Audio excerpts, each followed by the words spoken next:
तो आज हम लोग प्रॉपर्टीज़ ऑफ डिटर्मिनेंट के बारे में बात करेंगे। ऑलरेडी आपको प्रॉपर्टीज़ दे चुके हैं हम, आप लोगों ने लिख भी लिया होगा, लिखने के लिए बोला गया था। तो आप जहाँ जहाँ पे प्रॉपर्टीज़ लिख के रखा है आप लोगों ने वो कॉपी खोल के सामने रखें, उसको डिस्कस कर लें हम लोग। तो टोटल आप देख पा रहे होगे, आप लोगों ने लिखा भी होगा, टोटल 7 प्रॉपर्टी डिटर्मिनेंट में होता है। ये सारा प्रॉपर्टी अभी इसके बाद से जो भी क्वेश्चन हम लोग करेंगे सब में ही यूज़ होने वाला है। तो इसको समझना बहुत इंपॉर्टेंट है, बहुत इंपॉर्टेंट ये प्रॉपर्टीज़ होता है डिटर्मिनेंट के क्वेश्चन सॉल्व करने के लिए। तो 7 प्रॉपर्टी इन टोटल है। सबसे पहले आप ये समझ लीजिए कि जब हम प्रॉपर्टीज़ हम लोग डिस्कस करेंगे तो कौन से जगह पे कौन सा डिटर्मिनेंट में ये प्रॉपर्टी यूज़ करने से फ़ायदा होगा, कहाँ पे नुकसान होगा, क्योंकि हर एक क्वेश्चन में ये 7 का 7 प्रॉपर्टी यूज़ किया जा सकता है हर एक डिटर्मिनेंट में, पर सारा जगह पे करना नहीं है। कहीं पे कोई प्रॉपर्टी यूज़ होगा, किसी जगह पे किसी प्रॉपर्टी को यूज़ करना है। कहीं पे अगर आप कोई पर्टिकुलर प्रॉपर्टी यूज़ कर लेते तो आप अपने क्वेश्चन को आसान होने की बजाय डिफ़िकल्ट कर लोगे। तो ये कि कहाँ पे क्वेश्चन में किस जगह पे प्रॉपर्टी कौन सा डिटर्मिनेंट का यूज़ करना है या नहीं करना है, ये जब क्वेश्चन हम लोग करेंगे तब डिस्कस करेंगे। फ़िलहाल आप लोगों को ये समझना है कि ये सारा चीज़ एक डिटर्मिनेंट के साथ किया जा सकता है। अब उसको कहाँ इम्प्लीमेंट करना है, क्यों इम्प्लीमेंट करना है, ये चीज़ अपने माइंड में ही मत लाना। ये जब हम लोग क्वेश्चन करेंगे तो एक एक करके ये सारा चीज़ कहाँ और क्यों का जो आपका जो सवाल रहेगा वो आपको क्लियर हो जाएगा कि कहाँ यूज़ करना है इस प्रॉपर्टी को और समझ में कैसे आएगा। तो सबसे पहले आते हैं पहला प्रॉपर्टी में। पहला प्रॉपर्टी बोल रहा है कि एक डिटर्मिनेंट अगर है,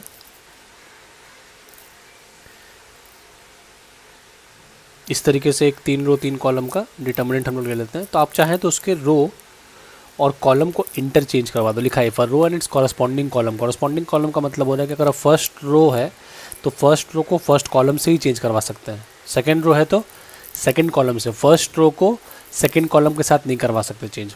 कॉरस्पॉन्डिंग कॉलम का मतलब यही होता है कि जो रो है वही कॉलम रहेगा, फर्स्ट रो है तो कॉलम भी फर्स्ट रहेगा। तो जैसे कि एग्जांपल में यहाँ पे हम शीट में ऑलरेडी मेंशन है कि हम लोगों ने वहाँ पे फर्स्ट रो और फर्स्ट कॉलम के बीच में चेंज करवाया। तो फर्स्ट रो का जो एलिमेंट है A1 A2 A3 वो फर्स्ट कॉलम में आ जाएगा, और जो फर्स्ट कॉलम था A1 B1 C1 वो फर्स्ट रो हो जाएगा, बाकी सब अपनी जगह पे इंटैक्ट रहेगा। तो ये चेंज किया जा सकता है अगर आपको कहीं पे ज़रूरत पड़े तो। इस चेंज को आपको लिखना भी होगा, वो इस तरीके से लिखेंगे हम लोग। R1 एक बाई डायरेक्शनल एरो रहेगा, R1 C1 बन गया और C1 R1 बन गया। उसी तरीके से अगर R2 C2 में चेंज करवाते हैं तो R2 C2 और यहाँ पे C2 और ये R2 हो जाता। तो या R3 C3 भी कर सकते हैं, 3 तरीके से ये चेंज करवा सकते हैं। हालांकि ये प्रॉपर्टी उतना ज़्यादा यूज़ होता नहीं है, बट पहला प्रॉपर्टी आपका डिटर्मिनेंट का यही है।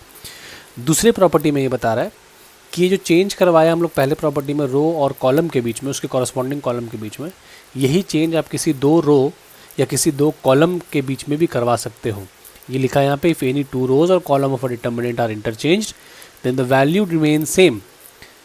किसी 2 रो या किसी 2 कॉलम को अगर आप आपस में इंटरचेंज करवा देते हो तो वैल्यू में कोई फ़र्क नहीं पड़ता, value remain same but the sign changes. ये एक फ़र्क है पहले प्रॉपर्टी और दूसरे प्रॉपर्टी में, कि अगर ये सेम एग्जांपल ले लें हम लोग डिटर्मिनेंट का,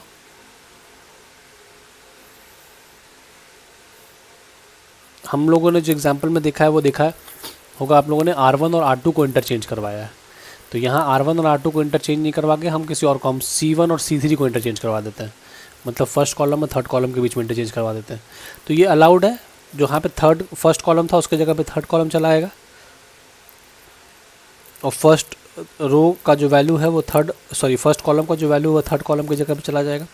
तो ये चेंज हो गया, बाकी जो था वो अपनी जगह पे एज इट इज़ रहेगा। तो ये चेंज करवाने की वजह से जो पहला वाला प्रॉपर्टी था उसमें वैल्यू में कोई फ़र्क नहीं आ रहा था, आप लोग देख पा रहे होंगे। यहाँ पे भी वैल्यू में कोई फ़र्क नहीं होगा, मतलब इसका अगर आंसर 100 है तो इसका भी आंसर एक्सपैंड करने पे 100 ही आएगा, फ़र्क पड़ जाएगा साइन में। तो वो माइनस साइन यहाँ पर आ जाता है। हम लोगों ने करवाया क्या है, हम लोगों ने C1 और C3 के बीच में इंटरचेंज करवाया है। अब इसके बाद अगर आप फिर से एक और इंटरचेंज करवाते हो किसी 2 कॉलम में 2 रो के बीच में, तो फिर एक नेगेटिव साइन आ जाएगा, तो वो वापस से पॉजिटिव बन जाएगा। ठीक है, तो हर एक चेंज पे साइन भी चेंज होगा। अगर वो पॉजिटिव था तो नेगेटिव हो जाएगा, फिर से अगर आप चेंज करवाओगे तो नेगेटिव चीज़ पॉजिटिव बन जाएगा। ये प्रॉपर्टी नंबर 2 बोलता है। प्रॉपर्टी नंबर 3 बहुत आसान सा प्रॉपर्टी है। वो बोल रहा है कि कोई भी इफ़ एनी 2 रोज और column of determinant are identical, कोई भी 2 रो या 2 कॉलम का अगर सारा वैल्यू आइडेंटिकल हो जाता है, सेम हो जाता है। हम एग्जाम्पल ले लेते हैं, वहाँ भी एक एग्जाम्पल दिया हुआ है शीट में, हम एक और अपनी तरह से एग्जाम्पल ले लेते हैं। मान लो 4 7 9 2 16 और 17 और 479। आप अगर देख पा रहे हो यहाँ पे, तो फर्स्ट कॉलम और थर्ड कॉलम यहाँ पूरा आइडेंटिकल है, एज इट इज़ सेम है। तो कोई भी दो रो या दो कॉलम, हम लोगों ने जो एग्जांपल लिया वहाँ पे फर्स्ट रो और सेकंड रो को आइडेंटिकल करवाया है। यहाँ पे हम एक एग्जांपल और ले लिया जहाँ पे फर्स्ट कॉलम और थर्ड कॉलम आइडेंटिकल है। तो अगर सेम हो जाता है तो हम लोग नॉर्मली एक्सपैंड करते हैं। तो एक्सपैंड करने के बाद एक आंसर आता है, तो वो यहाँ पे एक्सपैंड करने का ज़रूरत नहीं है। ये प्रॉपर्टी है कि कोई भी दो कॉलम अगर आइडेंटिकल है इस तरीके से, ठीक है, तो उसका आंसर स्ट्रेट अवे 0 हो जाता है। रीज़न आप वहाँ पे जैसे दिया हुआ R1 R2 आइडेंटिकल, यहाँ पर हम लिखेंगे since C1 and C3 are identical. ये हो गया प्रॉपर्टी नंबर 3। प्रॉपर्टी 4 में अगर आए तो सारे प्रॉपर्टीज़ में सबसे आसान है समझने के लिए प्रॉपर्टी कि किसी भी रो या if all the elements of any row और column of a determinant are 0, किसी भी रो या किसी भी कॉलम का अगर सारा एलिमेंट 0 हो जाता है,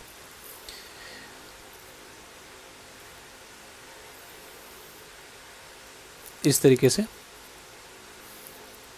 जो शीट आपको दिया उसमें एग्जांपल में पहला रो का सारा एलिमेंट 0 है, यहाँ पे सेकंड कॉलम का सारा एलिमेंट 0 लिया, तो किसी भी रो या किसी भी कॉलम का अगर सारा एलिमेंट 0 हो जाता है तो उसका आंसर आप स्ट्रेट अवे ये प्रॉपर्टी के हिसाब से बिना एक्सपैंड किए 0 लिख सकते हो। वो 0 ही आएगा हमेशा। अगर प्रॉपर्टी नंबर 3 में भी आप जाएँ, अगर आप एक्सपैंड करोगे तो वो 0 ही आना है, ठीक है। तो वो एक प्रॉपर्टी बन गया है कि आपको एक्सपैंड करने का ज़रूरत नहीं है। रूल हो गया कि कोई भी दो कॉलम आइडेंटिकल होगा, आंसर 0 होगा, या फिर किसी रो या किसी कॉलम का सारा एलिमेंट अगर 0 होता है तो भी आपका आंसर आप 0 डायरेक्ट लिख सकते हो, आपको एक्सपैंड करने का ज़रूरत नहीं। प्रॉपर्टी नंबर 5 में आप आ जाओ। प्रॉपर्टी नंबर 5 सबसे लीस्ट, सबसे कम यूज़ होने वाला प्रॉपर्टी है। बहुत ही कम ये प्रॉपर्टी यूज़ करते हैं हम लोग। आप लोग जब क्वेश्चन सॉल्व करोगे तो मेरे ख्याल से 2 या 3 जगह पे ही एक प्रॉपर्टी आप यूज़ करोगे, ज़्यादा यूज़ होता नहीं है। नहीं यूज़ होने का वजह भी हम बता देंगे। पहले ये प्रॉपर्टी क्या है समझ लेते हैं। ये प्रॉपर्टी बोल रहा है कि अगर किसी रो में इस तरीके से 2 नंबर का कोई एक 2 टर्म का सम है, ऐसा कुछ A1 प्लस अल्फ़ा 1, ठीक है, तो आप इसको 2 डिटर्मिनेंट में ब्रेक कर सकते हो। ये जो है, एक में A1 रह जाएगा पहला part, A2 A3, B1 B2 B3, C1 C2 C3,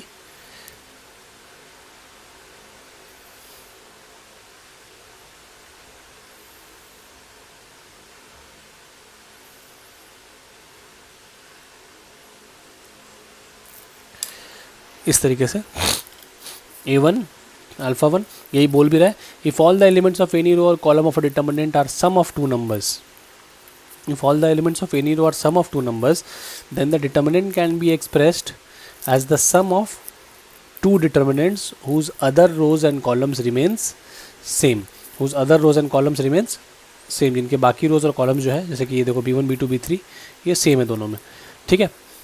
बीच में अगर माइनस साइन होता, A1 minus alpha 1, A2 minus alpha 2, A3 minus alpha 3, तो यहाँ पे माइनस ले लेते हैं, यहाँ प्लस है तो प्लस ले लिया।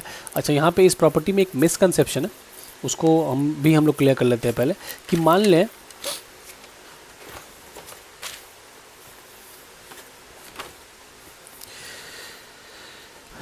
कि ये A1 plus alpha 1, A2 plus alpha 2,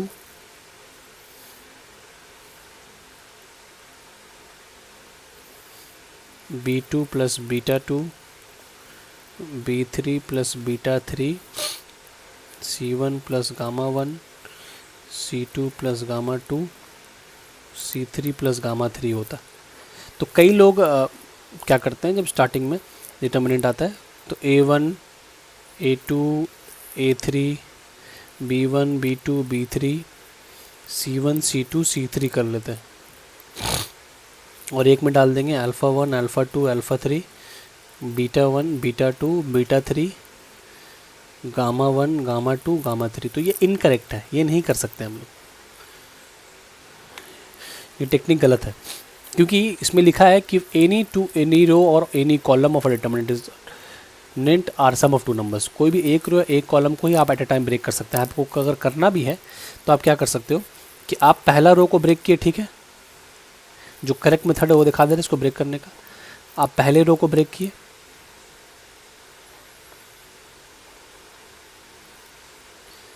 उसके बाद जो बाकी रोज़ या कॉलम्स है वो चेंज नहीं होगा। आप एट अ टाइम किसी एक रो को ही ब्रेक कर सकते हो। फर्स्ट को किया तो बाकी सेकंड थर्ड को नहीं कर सकते, सेकंड को किया तो बाकी 2 को नहीं कर सकते। Whose other rows and columns remains unchange, इसलिए लिखा है वहाँ पे मेंशन किया है। यहाँ भी वैसे ही B1 plus beta 1 C1 plus gamma 1 सारा एलिमेंट ये सेम रहेगा। अब अगर आपको फर्दर ब्रेक करना है तो फिर से यहाँ से ब्रेक करोगे सेकंड रो को, B1 अलग होगा, बीटा 1 अलग होगा। यहाँ पे भी तो सोच लो कितना डिटर्मिनेंट बन जाएगा, 2 है, अभी भी पूरा तरीके से ब्रेक नहीं हुआ। अब इसको ब्रेक करोगे तो यहाँ से 2 बनेगा, यहाँ से 2 बनेगा, फिर आप ब्रेक करोगे फर्दर तो 2 2 का 4, मतलब कि करीब मेरे ख्याल से पूरा डिटर्मिनेंट को एक्सपैंड करने के लिए आप नहीं भी तो 10 से 12 डिटर्मिनेंट ये हो जाएगा, राइट। ये 2 2 करके फिर यहाँ से 2 बनेगा, फिर इसके लिए 2 बनेगा। तो हर वो करना नहीं है, कभी इस तरीके का काम करना नहीं हम लोग, कभी भी डिटर्मिनेंट ऐसा देगा उसको ब्रेक करने जाएंगे नहीं।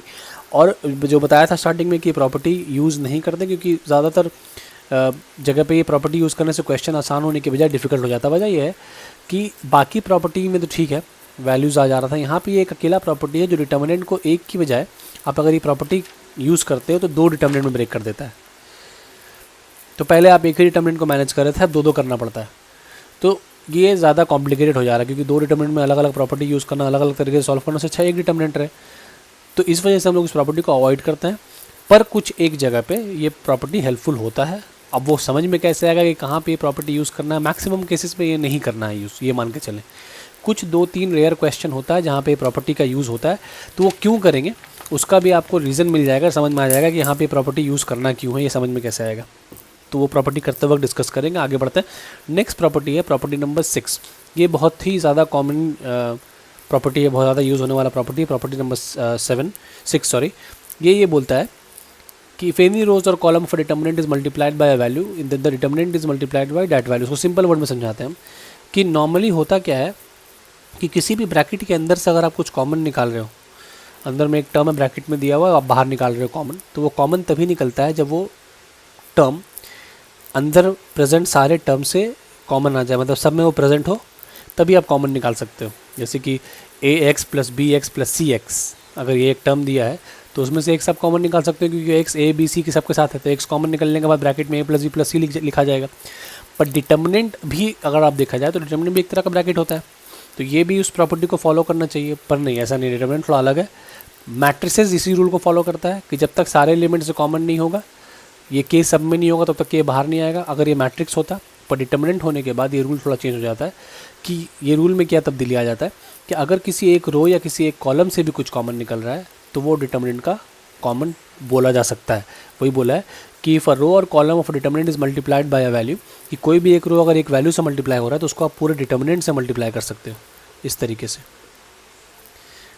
वो कॉमन बाहर इस तरीके से आ जाएगा। अगर किसी भी एक रो से या एक कॉलम से भी कॉमन आता है तो अब बोलोगे सर अगर ये दोनों से कॉमन आता, यहाँ से भी आता, एक के सेकंड वाले रो से यहाँ पे भी रहता, तो बाहर में के एक फर्स्ट रो के लिए लेते हैं, एक सेकंड रो के लिए लेते हैं, के स्क्वायर हो जाता। अगर सब से आता, फर्स्ट रो से भी आ रहा है, सेकंड रो से भी आ रहा है, थर्ड रो से भी आ रहा है, तो हर एक के लिए एक के, बाहर में के क्यूब हो जाएगा। एक के फर्स्ट रो के लिए, एक के सेकंड रो के लिए, एक के थर्ड रो के लिए, अंदर बच जाएगा A1 A2 A3, क्योंकि पहला रो से कॉमन के निकाले हो।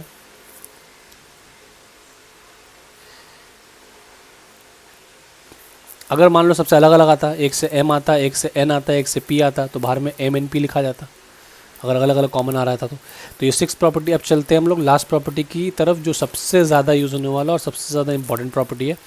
उसके लिए कोई एग्जाम्पल वहाँ पे दिया नहीं है, बट हम यहाँ पे कुछ एग्जाम्पल दे देंगे। प्रॉपर्टी नंबर 7 बोल रहा है इफ एनी रो और column of determinant can be increase और decrease by a common multiple of any other row और कॉलम ऑफ डिटर्मिनेंट। एक एग्जाम्पल ले लेते हैं, A1 B1 C1। अगर आपको ज़रूरत कभी ऐसा लगे कि आप किसी एक रो को दूसरे रो से ऐड या सब्ट्रैक्ट करना चाहते हो, मान लो कि फर्स्ट वाले रो में आप जो है थर्ड वाले रो को ले जाकर ऐड करवाना चाहते हैं, आपको लगता है कि इससे कुछ ईजी हो जाएगा मेरा क्वेश्चन, तो ये अलाउड है। डिटर्मिनेंट इस चीज़ का परमिशन आपको देता है, आप कर सकते हो।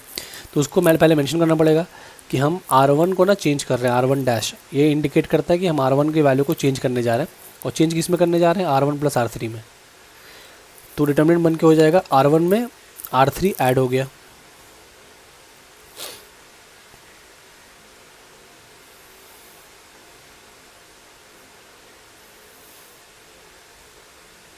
इस तरीके से। इसीलिए लिखा है इंक्रीज और डिक्रीज। डिक्रीज का मतलब है कि आप माइनस भी कर सकते हो, R1 है तो R1 माइनस R3 भी कर सकते हैं आप। तो यहाँ पे A1 माइनस A3 हो जाता है, उस केस में डिक्रीज हो जाता है। तो आप इंक्रीज भी कर सकते हो और डिक्रीज भी कर सकते हो।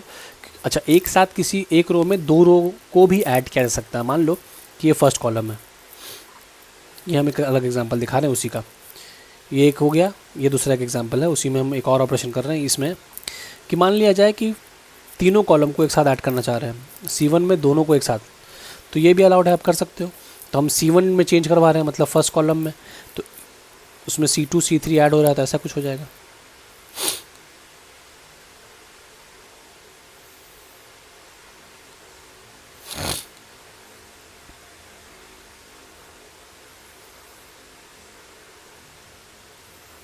तो ये भी अलाउड है, ये भी कर सकते हैं। एक को ऐड C1 में C2 ऐड किया और C3 सब्ट्रैक्ट किया, मतलब A1 plus B1 minus C1, ये भी कर सकते हो। वो आपको देखना पड़ेगा कि आप कौन सा सूटेबल है, मगर ये सारा चीज़ कर सकते हैं, ये समझने वाला बात है। अच्छा, दूसरी बात ये कि आपको एक और चीज़ समझना है कि if it is R1 dash, अगर आप R1 में चेंज कर रहे हो तो पहला R1 ही होगा। मतलब कि R1 डैश अगर है, कहना ये चाह रहे हैं हम कि अगर R1 डैश है तो इसको आप R2 माइनस R1 नहीं लिख सकते।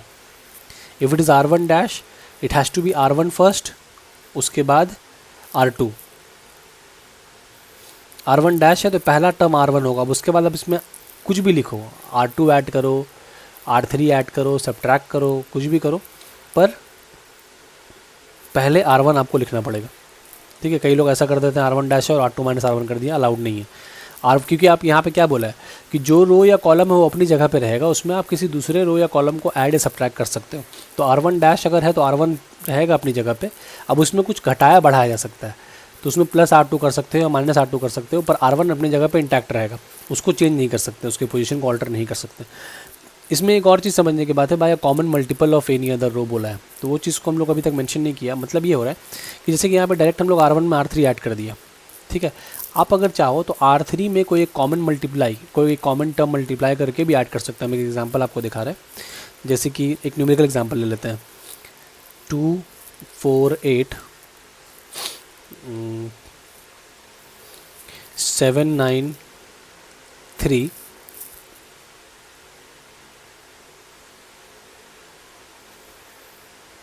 23 31 और 17।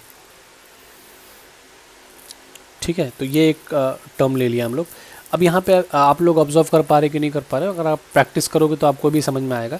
आप अगर ध्यान दो थोड़ा सा यहाँ पे कि इस वाले कॉलम में अगर हम लोग 3 मल्टीप्लाई कर दें,